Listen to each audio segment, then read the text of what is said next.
ಭಾರತದಲ್ಲಿ ಐಟಿ ಕಂಪನಿಗಳು ಅನೇಕ ಸವಾಲುಗಳನ್ನು ಎದುರಿಸ್ತಾ ಇದೆ ಇವತ್ತಿಗೆ.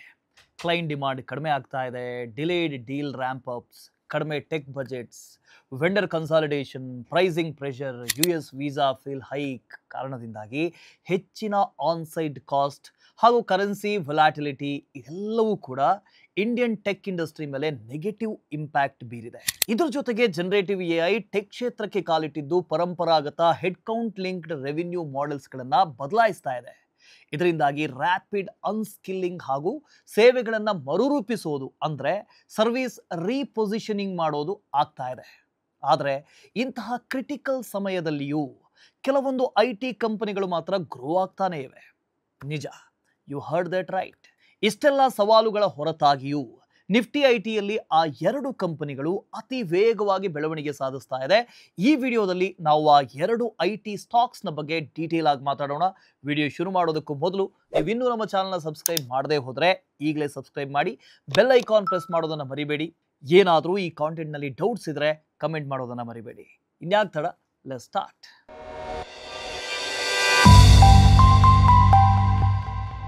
ಇವತ್ತಿನ ನಮ್ಮ ಮೊದಲ ಸ್ಟಾಕ್ ಕೋಫೋರ್ಜ್. ಇದು ಕಳೆದ 4 ಕ್ವಾರ್ಟರ್ಗಳಿಂದ Q1 FY26 ರೆವಿನ್ಯೂನಲ್ಲಿ 56%ನವರೆಗೆ ನಿರಂತರವಾಗಿ ಬೆಳವಣಿಗೆ ಕಂಡಿದೆ. ಕಳೆದ 4 ಕ್ವಾರ್ಟರ್ನಲ್ಲಿ ಕಂಪನಿ ಪ್ರತಿಯೊಂದು ಮ್ಯಾಟ್ರಿಕ್ನಲ್ಲಿ ಸ್ಟ್ರಾಂಗ್ ಅಪ್ವರ್ಡ್ ಟ್ರೆಂಡ್ ಅನ್ನು ತೋರಿಸಿದೆ. ಸೇಲ್ ಗ್ರೋತ್ ನಿರಂತರವಾಗಿ 56%ನವರೆಗೆ ಏರಿದೆ. ಆಪರೇಟಿಂಗ್ ಪ್ರಾಫಿಟ್ ಗ್ರೋತ್ ಆಲ್ಮೋಸ್ಟ್ 87%ನವರೆಗೆ ಸ್ಪೀಡ್ ಅಪ್ ಆಗಿದೆ ಹಾಗೂ ನೆಟ್ ಪ್ರಾಫಿಟ್ 156% ಏರಿಕೆಯಾಗಿದೆ. ಇದು ಕಂಪನಿಯ ರೋಬಸ್ಟ್ ಕಾಸ್ಟ್ ಎಫಿಷಿಯನ್ಸಿ ಹಾಗೂ ಎಕ್ಸ್ಪ್ಯಾಂಡಿಂಗ್ ಮಾರ್ಜಿನ್ಸ್ ಅನ್ನು ತೋರಿಸ್ತಾ ಇದೆ. ಕಂಪನಿ ವಿವಿಧ ಸೆಕ್ಟರ್ಗಳಿಗೆ ಜಾಗತಿಕವಾಗಿ IT ಸರ್ವಿಸ್ ಅನ್ನು ಒದಗಿಸುತ್ತೆ ಮತ್ತು ಈ ಕಂಪನಿ ಮೇಜರ್ಲಿ 5 ಸೆಕ್ಟರ್ನಲ್ಲಿ ಸರ್ವಿಸ್ಗಳನ್ನು ನೀಡ್ತಾ ಇದೆ. ಇದರಲ್ಲಿ ಇಂಜಿನಿಯರಿಂಗ್, ಡೇಟಾ ಆ್ಯಂಡ್ ಇಂಟಿಗ್ರೇಷನ್ ಹಾಗೂ ಕ್ಲೌಡ್ ಇನ್ಫ್ರಾಸ್ಟ್ರಕ್ಚರ್ ಮ್ಯಾನೇಜ್ಮೆಂಟ್ ಸೇರಿ ಒಟ್ಟು 83% ರೆವಿನ್ಯೂ ಜನರೇಟ್ ಮಾಡುತ್ತೆ. ಇಂಜಿನಿಯರಿಂಗ್ ಸರ್ವಿಸ್ನ ಅರ್ಥ ಸಾಫ್ಟ್ವೇರ್ ಸಿಸ್ಟಮ್ಸ್ಗಳನ್ನು ಬಿಲ್ಡ್ ಮಾಡೋದು ಹಾಗೂ ಮಾಡರ್ನೈಸ್ ಮಾಡೋದು. ಇದರಲ್ಲಿ ಲೆಗಸಿ ಟೆಕ್ ಪ್ಲಾಟ್ಫಾರ್ಮ್ಗಳನ್ನು ರೀಡಿಸೈನ್ ಮಾಡಿ ಫಾಸ್ಟರ್ ಪರ್ಫಾರ್ಮೆನ್ಸ್ಗೆ ಸಹಾಯ ಮಾಡೋದು, ಕ್ಲೌಡ್ ಮೈಗ್ರೇಟಿಂಗ್ ಹಾಗೂ AI ಆಟೋಮೇಷನ್ ಹಾಗೆ ಹೊಸ ಟೂಲ್ಸ್ಗಳನ್ನು ಇಂಟಿಗ್ರೇಟ್ ಮಾಡೋದು ಒಳಗೊಂಡಿದೆ. ಇನ್ನು ಇಂಟಿಗ್ರೇಷನ್ ಸರ್ವಿಸ್ನ ಫೋಕಸ್ ಬೇರೆ ಬೇರೆ ಸಿಸ್ಟಮ್ಸ್ ಹಾಗೂ ಆ್ಯಪ್ಸ್ಗಳನ್ನು ಸ್ಮೂತ್ಲಿ ಒಟ್ಟಿಗೆ ಸೇರಿಸೋದು. ಉದಾಹರಣೆಗೆ ಲೆಗಸಿ ಸಿಸ್ಟಮ್ಸ್ಗಳನ್ನು ಹೊಸ ಕ್ಲೌಡ್ ಪ್ಲಾಟ್ಫಾರ್ಮ್ಗಳೊಂದಿಗೆ ಸೇರಿಸೋದು ಅಥವಾ ಬೇರೆ ಬೇರೆ ಡಿಪಾರ್ಟ್ಮೆಂಟ್ಗಳನ್ನು ಅಲ್ಲಿನ ಡೇಟಾಗಳನ್ನು ಲಿಂಕ್ ಮಾಡಿ ಒಂದು ಕನೆಕ್ಟೆಡ್ ಇಕೋಸಿಸ್ಟಮ್ ಅನ್ನು ರೆಡಿ ಮಾಡೋದು. ಕ್ಲೌಡ್ ಮ್ಯಾನೇಜ್ಮೆಂಟ್ ಸರ್ವಿಸ್ ಕ್ಲೌಡ್ನಲ್ಲಿ ಕಂಪನಿಯ IT ಇನ್ಫ್ರಾಸ್ಟ್ರಕ್ಚರ್ ಅನ್ನು ಮೇಂಟೈನ್ ಮಾಡೋದು ಹಾಗೂ ಆಪ್ಟಿಮೈಸ್ ಮಾಡೋದು. ಪಬ್ಲಿಕ್, ಪ್ರೈವೇಟ್ ಅಥವಾ ಹೈಬ್ರಿಡ್ ಕ್ಲೌಡ್ ಆಗಿದ್ರೂ ಸೆಕ್ಯೂರಿಟಿ ಅವೈಲಬಿಲಿಟಿ ಹಾಗೂ ಕಾಸ್ಟ್ ಎಫಿಷಿಯನ್ಸಿ ಎನ್ಶೋರ್ ಮಾಡುತ್ತೆ. ಹಾಗೂ ಈ 3 ಸೆಗ್ಮೆಂಟ್ಸ್ FY25ನಲ್ಲಿ ಕಂಪನಿ ವೇಗವಾಗಿ ಬೆಳವಣಿಗೆ ಸಾಧಿಸೋದಕ್ಕೆ ಹೆಲ್ಪ್ ಮಾಡಿತ್ತು. ಇನ್ನು ಕಂಪನಿಗೆ ಅರ್ಧ ರೆವಿನ್ಯೂ ಅಮೆರಿಕಾದಿಂದಲೇ ಬರುತ್ತೆ. FY24ನಲ್ಲಿ 48% ಇದ್ದಿದ್ದು FY25ನಲ್ಲಿ ಈ ಶೇರ್ 54%ಗೆ ಅಪ್ ಆಯಿತು ಹಾಗೂ almost 33% revenue Europe, middle East ಹಾಗೂ ಆಫ್ರಿಕಾದಿಂದ ಬರುತ್ತೆ. ಕೋಫೋರ್ಜ್ನ ಫಿನಾನ್ಷಿಯಲ್ಸ್ ಅನ್ನು ನೋಡೋದಾದ್ರೆ ಕೋಫೋರ್ಜ್ನ ಫಸ್ಟ್ ಕ್ವಾರ್ಟರ್ನ ರಿಪೋರ್ಟ್ ಬ್ಲಾಕ್ ಬಸ್ಟರ್ ಆಗಿದೆ. Revenue 56.5% year on year jump ಮಾಡಿ 3689 ಕೋಟಿ ಆಗಿತ್ತು. ಅದೇ ಆಪರೇಟಿಂಗ್ ಪ್ರಾಫಿಟ್ 87% ಹೆಚ್ಚಿ 577 ಕೋಟಿ ಆಗಿತ್ತು. ಮಾರ್ಜಿನ್ಸ್ 300 BPS ಇಂಪ್ರೂವ್ ಆಗಿ 16% ಆಗಿದೆ. ನೆಟ್ ಪ್ರಾಫಿಟ್ 156% ಹೆಚ್ಚಾಗಿ ಸರ್ಜ್ ಮಾಡಿ 356 ಕೋಟಿ ಆಗಿದೆ. ನೆಟ್ ಮಾರ್ಜಿನ್ 9.7ರವರೆಗೆ ಪುಷ್ ಮಾಡಿದೆ. ಇಲ್ಲಿ ಗ್ರೋತ್ ಲೀಡ್ ಮಾಡಿರೋದು ಟ್ರಾವೆಲ್ ವರ್ಟಿಕಲ್. ಇದು ಸೀಕ್ವೆನ್ಷಿಯಲಿ 31% ಗ್ರೋತ್ ಆಗಿದೆ. ಜೊತೆಗೆ ಹೆಲ್ತ್ ಕೇರ್, ರಿಟೇಲ್ ಹಾಗೂ ಹೈಟೆಕ್ನಲ್ಲಿ ಸ್ಟ್ರಾಂಗ್ ಡಬಲ್ ಡಿಜಿಟ್ ಗೇನ್ ಅನ್ನು ಕೂಡ ಮಾಡಿದೆ. ಇನ್ನು FY24ಗೆ ಹೋಲಿಸಿದ್ರೆ FY25ನಲ್ಲಿ ಬ್ಯಾಲೆನ್ಸ್ ಶೀಟ್ ಶಾರ್ಪ್ ಆಗಿ ಎಕ್ಸ್ಪ್ಯಾಂಡ್ ಆಗಿದೆ. ಇತ್ತೀಚಿನ ವರ್ಷಗಳಲ್ಲಾದಂಥ ಅತಿ ದೊಡ್ಡ ಸ್ಕೇಲ್ ಅಪ್ಗಳಲ್ಲಿ ಇದು ಕೂಡ ಒಂದು ಅಂತ ಹೇಳ್ಬೋದು. ಈಗ ಸ್ಟ್ರಾಂಗ್ ಇಂಟರ್ನಲ್ ಪ್ರಾಫಿಟ್ ಜನರೇಷನ್ ಹಾಗೂ ರಿಟೇನ್ಡ್ ಅರ್ನಿಂಗ್ ಪ್ರಭಾವದಿಂದಾಗಿ ನೆಟ್ವರ್ತ್ ಸಿಗ್ನಿಫಿಕೆಂಟ್ ಆಗಿ ಮೇಲ್ ಹೋಗಿದೆ. ಯಾಕೆ ಅಂದರೆ ರಿಸೋರ್ಸ್ 3565 ಕೋಟಿಯಿಂದ 6312 ಕೋಟಿವರೆಗೆ ಜಂಪ್ ಆಗಿದೆ. ಬಾರೋವಿಂಗ್ ಸಾಮಾನ್ಯವಾಗಿ ಮೇಲ್ ಹೋಗಿದೆ, ಅಂದರೆ 726 ಕೋಟಿಯಿಂದ 1070 ಕೋಟಿಯವರೆಗೆ ಆಗಿದೆ. ಗ್ರೋತ್ ಸಪೋರ್ಟ್ಗೆ ಸ್ವಲ್ಪ ಅಡಿಷನಲ್ ಲ್ಯಾವರೇಜ್ ಕೂಡ ಸಿಕ್ಕಿದೆ ಅಂತ ಹೇಳ್ಬೋದು. ಈಗ ಸಾಮಾನ್ಯವಾಗಿ ಒಂದು ದೊಡ್ಡ ಬದಲಾವಣೆ ಅಂತ ಹೇಳಿದ್ರೆ ಅದು ಅದರ್ ಲಯಬಿಲಿಟೀಸ್ನಲ್ಲಿ ಆಗಿದೆ. ಅಂದರೆ 1708 ಕೋಟಿಯಿಂದ ಅದು ಮೇಲ್ ಹೋಗಿ 4823 ಕೋಟಿಯವರೆಗೆ ಹೋಗಿದೆ. ಇದು ಮುಖ್ಯವಾಗಿ ವರ್ಕಿಂಗ್ ಕ್ಯಾಪಿಟಲ್ ಲೋನ್ ಕಾರಣದಿಂದಾಗಿರೋದು. ಹಾಗೂ ಕಂಪನಿಯ ಫ್ಯೂಚರ್ ಅಕ್ವಿಸಿಷನ್ಗೆ ಲಯಬಿಲಿಟಿ ಕ್ರಿಯೇಟ್ ಮಾಡ್ತು ಹಾಗೂ ಕೆಲವು ಎಂಪ್ಲಾಯ್ ಬೆನಿಫಿಟ್ಸ್ ಪೇಬಲ್ ಕೂಡ ಆಯಿತು. ಇದು ಅದರ್ ನಾನ್ ಕರೆಂಟ್ ಲಯಬಿಲಿಟೀಸ್ ನಲ್ಲಿ ಕಾಣಿಸ್ತಾ ಇದೆ. ಇನ್ನೊಂದು ಕಡೆ ಅಸೆಟ್ ಸೈಡ್ ನಲ್ಲಿ ಟ್ರಾನ್ಸ್ಫಾರ್ಮೇಷನ್ ಸ್ಪಷ್ಟವಾಗಿದೆ. ಅಕ್ವಿಸಿಷನ್ಸ್ ಮತ್ತು ಗುಡ್ ವಿಲ್ ಹಾಗೆ ಇಂಟ್ಯಾಂಜಿಬಲ್ ಅಸೆಟ್ಸ್ ನಿಂದ ಫಿಕ್ಸ್ಡ್ ಅಸೆಟ್ಸ್ 2353 ಕೋಟಿಯಿಂದ 6096 ಕೋಟಿಗೆ ಜಂಪ್ ಆಗಿದೆ. ಅದರ್ ಅಸೆಟ್ಸ್ ಕೂಡ 3685 ಕೋಟಿಯಿಂದ 6028 ಕೋಟಿಯವರೆಗೆ ಇನ್ಕ್ರೀಸ್ ಆಗಿದೆ. ಇನ್ನು ಹೆಚ್ಚಿನ ರಿಸೀವಬಲ್ಸ್ ಟರ್ನ್ ಹಾಗೂ ಬೆಟರ್ ವರ್ಕಿಂಗ್ ಕ್ಯಾಪಿಟಲ್ ಎಫಿಷಿಯನ್ಸಿ ಕಾರಣದಿಂದಾಗಿ cash flow company last year 36% operating cash flows ನ ರೆಕಾರ್ಡ್ ಮಾಡಿತು. ಕೋಫೋರ್ಜ್ ಗ್ರೋತ್ ಔಟ್ಲುಕ್ ಅನ್ನು ನೋಡೋಣ. ಕಂಪನಿ 5 ಲಾರ್ಜ್ ಡೀಲ್ಸ್ ಅನ್ನ ಸೈನ್ ಮಾಡಿದೆ. ಇವುಗಳ ಟೋಟಲ್ ಕಾಂಟ್ರಾಕ್ಟ್ ವ್ಯಾಲ್ಯೂ ಬಂದು 500 ಮಿಲಿಯನ್ಗೂ ಹೆಚ್ಚು ಹಾಗೂ 12 ತಿಂಗಳುಗಳ ಎಕ್ಸಿಕ್ಯೂಟಿಬಲ್ ಆರ್ಡರ್ ಬುಕ್ ರೆಕಾರ್ಡ್ 1.55 ಬಿಲಿಯನ್ಗೆ ರೀಚ್ ಆಗಿದೆ. ಕಳೆದ ವರ್ಷದಿಂದ 47% ಇನ್ಕ್ರೀಸ್ ಆಗಿದೆ. ಮ್ಯಾನೇಜ್ಮೆಂಟ್ನ strong execution, deep industry specialisation ಹಾಗೂ ಎಐ ಡ್ರಿವನ್ ಸೊಲ್ಯೂಷನ್ ನಂತಹ ಹೆಜ್ಜೆಗಳಿಂದಾಗಿ ಈ ಸಾಧನೆ ಸಾಧ್ಯವಾಗಿದೆ. ನ್ಯೂಫಾರ್ಜ್ ಎಕ್ಸ್ ಪ್ಲಾಟ್ಫಾರ್ಮ್ ಹಾಗೂ agent sphere AI suite already key ಕ್ಲೈಂಟ್ಗಳಲ್ಲಿ ಎಫಿಷಿಯೆಂಟ್ ಆಗಿ ಕೆಲಸ ಮಾಡ್ತಾ ಇದೆ. ಸಿಒ ಸುಧೀರ್ ಸಿಂಗ್ ಹೇಳೋ ಪ್ರಕಾರ ಈ ಯಶಸ್ಸು ಮುಂದಿನ ವರ್ಷವೂ ಕೂಡ ತುಂಬಾ ಮುಂದುವರಿಯುತ್ತೆ. ಕಂಪನಿ ಮುಂದಿನ ವರ್ಷ 14% EBIT ಟಾರ್ಗೆಟ್ ಅನ್ನ ಮಾಡಿದೆ. ಆದರೆ ಇಲ್ಲೊಂದು ವಿಷಯ ಅಟೆನ್ಷನ್ ಡಿಮಾಂಡ್ ಮಾಡ್ತಾ ಇದೆ. ಅದು ಏನು ಅಂದ್ರೆ ಮೊದಲ ಕಂಪನಿಯ ಮಾರ್ಜಿನ್ ಸೆಕ್ಟರ್ನ ಪಿಯರ್ಸ್ಗೆ ಹೋಲಿಸಿದ್ರೆ ತುಂಬಾ ಕಡಿಮೆ ಆಗಿದೆ ಹಾಗೂ ಇವುಗಳ ROCE FY24 ನ 29% ನಿಂದ ಕೆಳಗಿಳಿದು FY25 ನಲ್ಲಿ 20% ಆಗಿದೆ. FY25 ನಲ್ಲಿ ಕ್ಯಾಪಿಟಲ್ ಡೆಪ್ಲಾಯ್ ಹೆಚ್ಚಾಗಿದೆ. ಆದರೆ ಈ ದೊಡ್ಡ ಬೇಸ್ ನಲ್ಲಿ ರಿಟರ್ನ್ ಈಗ ಕ್ಯಾಚ್ ಅಪ್ ನಲ್ಲಿದೆ. ಇದೇ ಕಾರಣ ROCE ಡಿಕ್ಲೈನ್ ಆಗಿತ್ತು. ಸೊ ಇದು ನಮ್ಮ ಮೊದಲ ಕಂಪನಿಯ ಬಗ್ಗೆ. ಈಗ ನಮ್ಮ ಎರಡನೇ ಕಂಪನಿ ಪರ್ಸಿಸ್ಟೆಂಟ್ ಸಿಸ್ಟಮ್. ಕಳೆದ 4 ಕ್ವಾರ್ಟರ್ಸ್ಗಳಿಂದ ಸೇಲ್ಸ್ ಗ್ರೋತ್ 20 ರಿಂದ 25% ರೇಂಜ್ನಲ್ಲಿ ಸ್ಟಡಿ ಆಗಿತ್ತು. ಆದರೆ ಆಪರೇಟಿಂಗ್ ಪ್ರಾಫಿಟ್ ಗ್ರೋತ್ ನಿರಂತರವಾಗಿ ಬೆಳೀತಾನೆ ಹೋಗಿ ಜೂನ್ 2025ರವರೆಗೆ 34% ಇಯರ್ ಆನ್ ಇಯರ್ ಗ್ರೋತ್ ಆಯಿತು. ಅದೇ ನೆಟ್ ಪ್ರಾಫಿಟ್ ಗ್ರೋತ್ 39% ವೇಗವಾಗಿ ಇಯರ್ ಆನ್ ಇಯರ್ ಗ್ರೋತ್ ಆಗಿದೆ. ಈ ಕಂಪನಿಯ ಮುಖ್ಯ ಕೆಲಸ ಏನು ಅಂದರೆ ಸಾಫ್ಟ್ವೇರ್ ಇಂಜಿನಿಯರಿಂಗ್ ಹಾಗೂ ಸ್ಟ್ರಾಟಜಿ ಸರ್ವಿಸ್ ಅನ್ನು ನೀಡೋದು. ಇದರಿಂದ ಇತರ ಬೇರೆ ಕಂಪನಿಗಳು ತಮ್ಮ ವ್ಯವಸ್ಥೆಯ ಆಧುನೀಕರಣ ಮಾಡೋದ್ರಲ್ಲಿ ಅಂದರೆ ಮಾಡರ್ನೈಸ್ ಮಾಡೋದ್ರಲ್ಲಿ ಇದು ಹೆಲ್ಪ್ ಮಾಡುತ್ತೆ. ವೆರಿ ಇಂಪಾರ್ಟೆಂಟ್ ವಿಷಯ ಏನು ಅಂತ ಹೇಳಿದ್ರೆ ಈ ಕಂಪನಿಗಳು ಕೂಡ ತನ್ನ ಸಾಫ್ಟ್ವೇರ್ ಕಿಟ್ಗಳು ಹಾಗೂ ಟೂಲ್ಸ್ಗಳನ್ನು ಕೊಡುತ್ತೆ. ಹೀಗಾಗಿ ಕ್ಲೈಂಟ್ಗಳಿಗೆ ಪ್ರೀ ಬಿಲ್ಟ್ ಇಂಟಿಗ್ರೇಷನ್ ಆ್ಯಂಡ್ ಆಕ್ಸಲರೇಟರ್ಸ್ನ ಜೊತೆಗೆ ಸಹಾಯ ಮಾಡುತ್ತೆ. ಕಂಪನಿಗೆ majorly 3 revenue ಸೆಗ್ಮೆಂಟ್ಗಳಿದ್ದಾವೆ.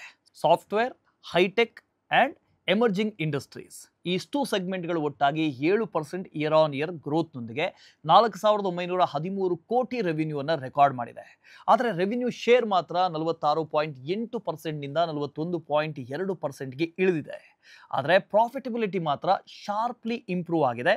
EBIT margin 300 BPS ಹೆಚ್ಚಾಗಿ 29% ಏರಿಕೆಯಾಗಿದೆ.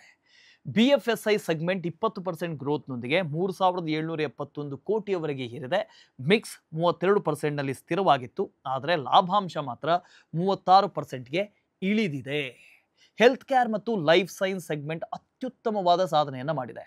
56% ಇಂಪ್ರೂವ್ ಆಗಿ ತನ್ನ ಪಾಲು 21.3% ನಿಂದ 27.3%ಗೆ ಹೆಚ್ಚಿಸಿಕೊಂಡಿದೆ. ಆದರೆ ಲಾಭಾಂಶ ಮಾತ್ರ 39% ಕೆಳಗೆ ಬಂದಿದೆ. ಒಟ್ಟಿಗೆ ನೋಡಿದ್ರೆ ರೆವಿನ್ಯೂ ಡೈವರ್ಸಿಫಿಕೇಶನ್ ಇಂಪ್ರೂವ್ ಆಗಿದೆ. HLS ಹಾಗೂ BFSI ಟ್ರಾಕ್ಷನ್ ಲೀಡ್ ಮಾಡ್ತಾ ಇದೆ. ಆದರೆ ಮಾರ್ಜಿನ್ಸ್ನಲ್ಲಿ ಮಿಕ್ಸ್ ನಾರ್ಮಲೈಸೇಷನ್ ಹಾಗೂ ಸೆಲೆಕ್ಟಿವ್ ರೀಇನ್ವೆಸ್ಟ್ಮೆಂಟ್ ಪ್ರಭಾವ ಕಾಣಿಸ್ತಾ ಇದೆ. ಇನ್ನು ಪರ್ಸಿಸ್ಟೆಂಟ್ನ ಫಿನಾನ್ಷಿಯಲ್ಸ್ನ ನೋಡೋಣ. ಪರ್ಸಿಸ್ಟೆಂಟ್ ಈ ಕ್ವಾರ್ಟರ್ನಲ್ಲಿ ತುಂಬಾನೇ ಚೆನ್ನಾಗಿ ಪರ್ಫಾರ್ಮ್ ಮಾಡಿದೆ. ರೆವಿನ್ಯೂ 22% ಗ್ರೋತ್ನೊಂದಿಗೆ 3334 ಕೋಟಿ ಆಗಿದೆ. ಆಪರೇಟಿಂಗ್ ಪ್ರಾಫಿಟ್ 35%ನೊಂದಿಗೆ 612 ಕೋಟಿ ಏರಿದೆ. ಲಾಭಾಂಶ 18% ಆಗಿದೆ. ನೆಟ್ ಪ್ರಾಫಿಟ್ 39% ಏರಿ 425 ಕೋಟಿಗೆ ಏರಿಕೆಯಾಗಿದೆ. ನೆಟ್ ಮಾರ್ಜಿನ್ 12.8% ಇತ್ತು.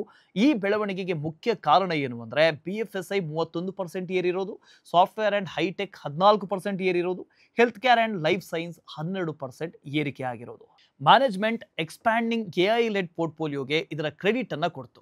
ಕಂಪನಿ ಈಗ ಸಾಸ್ವಾ SASVA 3.0 ಲಾಂಚ್ ಮಾಡಿದೆ. ಜೊತೆಗೆ ತನ್ನ in house generative AI engineering platform ಹಾಗೂ BFSI HLS ಯೂಸ್ ಕೇಸಸ್ ಅನ್ನ ಡೀಪನ್ ಮಾಡಿದೆ. FY24 FY25ಗಳ ಮಧ್ಯೆ ಬ್ಯಾಲೆನ್ಸ್ ಶೀಟ್ ಹೆಲ್ದಿ ಎಕ್ಸ್ಪ್ಯಾಂಡ್ ಆಯಿತು. ರಿಸೋರ್ಸ್ ಹಾಗೂ ಅಸೆಟ್ ಸ್ಟ್ರಾಂಗ್ ಆಗಿ ಹೆಚ್ಚಾಯಿತು. ರಿಸೋರ್ಸ್ 4,881 ಕೋಟಿಯಿಂದ 6,241 ಕೋಟಿಯವರೆಗೆ ಇಂಪ್ರೂವ್ ಆಗಿ ರೋಬಸ್ಟ್ ಪ್ರಾಫಿಟ್ ರಿಟೆನ್ಷನ್ ಸಿಗ್ನಲ್ ಮಾಡಿದೆ. ಇದೇ ಸಮಯದಲ್ಲಿ ಸಾಲಗಳು 451 ಕೋಟಿಯಿಂದ 311 ಕೋಟಿಗೆ ಇಳಿದಿದೆ. ಇದರಿಂದಾಗಿ ಕಂಪನಿಯು ಸಾಲದ ಮೇಲಿನ ಅವಲಂಬನೆ ಕಡಿಮೆ ಮಾಡಿಕೊಂಡಿದೆ.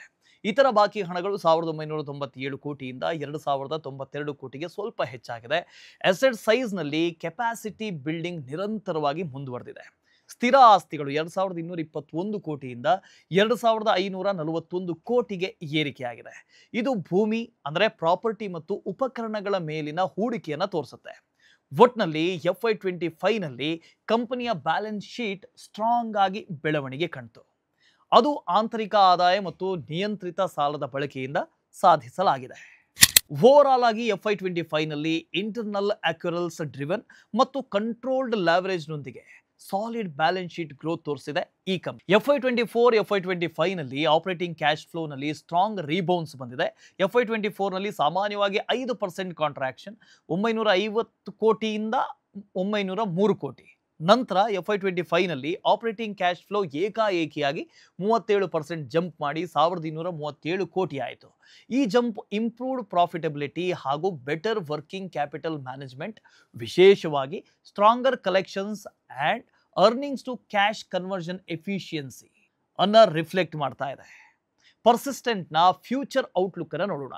ಪರ್ಸಿಸ್ಟೆಂಟ್ FY 2027ರವರೆಗೆ 2 ಬಿಲಿಯನ್ ರೆವಿನ್ಯೂ ಟಾರ್ಗೆಟ್ ಅನ್ನು ಮಾಡ್ತಾ ಇದೆ. ಅಂದರೆ 19ರಿಂದ 20%ನ CAGRನ ಅವಶ್ಯಕತೆ ಈ ಗ್ರೋತ್ಗಿದೆ.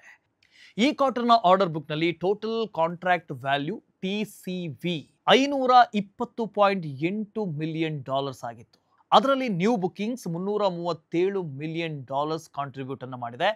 ಆನ್ಯುವಲ್ ಕಾಂಟ್ರಾಕ್ಟ್ ವ್ಯಾಲ್ಯೂ $385.3 ಮಿಲಿಯನ್ ಆಗಿದ್ದು, ಅದರಲ್ಲೂ ಹೊಸ ಬುಕಿಂಗ್ಸ್ $211.8 ಮಿಲಿಯನ್ ಆಗಿದೆ.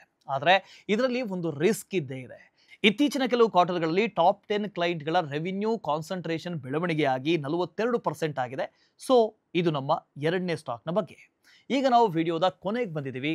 ಸೊ ಇದು 2 IT ಕಂಪನಿಗಳಾದಂಥ ಕಾಫೋಜ್ ಮತ್ತು ಪರ್ಸಿಸ್ಟೆಂಟ್ ಸಿಸ್ಟಮ್ನ ಕುರಿತಾದಂಥ ವಿಶ್ಲೇಷಣೆ. ಜಾಗತಿಕ ನಿಧಾನಗತಿಯ ನಡುವೆಯೂ ಕೂಡ, ಸ್ಲೋ ಡೌನ್ನ ನಡುವೆಯೂ ಕೂಡ ಇವು ಭಾರತೀಯ IT ಕ್ಷೇತ್ರದ ಸರಾಸರಿ ಬೆಳವಣಿಗೆ ಆವರೇಜ್ ಗ್ರೋತ್ಗಿಂತಲೂ ವೇಗವಾಗಿ ಬೆಳೀತಾ ಇದೆ. ಕಾಫೋಜ್ ತನ್ನ ಇಂಜಿನಿಯರಿಂಗ್ ಲೆಡ್ AI ಫಸ್ಟ್ ಗ್ರೋತ್ನ ಮೂಲಕ ಮತ್ತು ಪರ್ಸಿಸ್ಟೆಂಟ್ ತನ್ನ ಡಿಜಿಟಲ್ ಎಂಜಿನಿಯರಿಂಗ್ ಮತ್ತು BFSI ಡ್ರಿವನ್ ಎಕ್ಸ್ಪ್ಯಾನ್ಷನ್ನ ಮೂಲಕ ಈ ಎರಡೂ ಕಂಪನಿಗಳು ತಮ್ಮದೇ ರೀತಿಯಲ್ಲಿ ಬೆಳವಣಿಗೆ ಸಾಧಿಸ್ತಾ ಇದೆ. ಜಾಗತಿಕ ಅಡ್ಡಿಗಳಿದ್ರೂ ಕೂಡ ಎಕ್ಸಿಕ್ಯೂಷನ್ ಸ್ಟ್ರಾಂಗ್ ಆಗಿದೆ. ಡೊಮೈನ್ ಎಕ್ಸ್ಪರ್ಟೀಸ್ ಮತ್ತು ಸ್ಪಷ್ಟವಾದಂಥ ಡಿಜಿಟಲ್ ಟ್ರಾನ್ಸ್ಫಾರ್ಮೇಷನ್ನಿಂದ ಈ ಬೆಳವಣಿಗೆ ಮುಂದುವರಿತಾ ಹೋಗ್ತಾ ಇದೆ.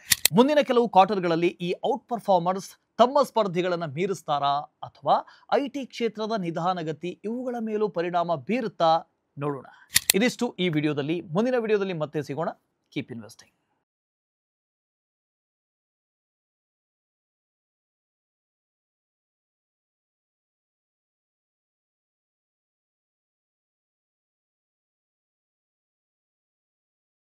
Investment in securities market are subject to market risks. Read all the related documents carefully before investing. Please read the risk disclosure documents carefully before investing in equity shares, derivatives, mutual fund, and or other instruments traded on the stock exchanges.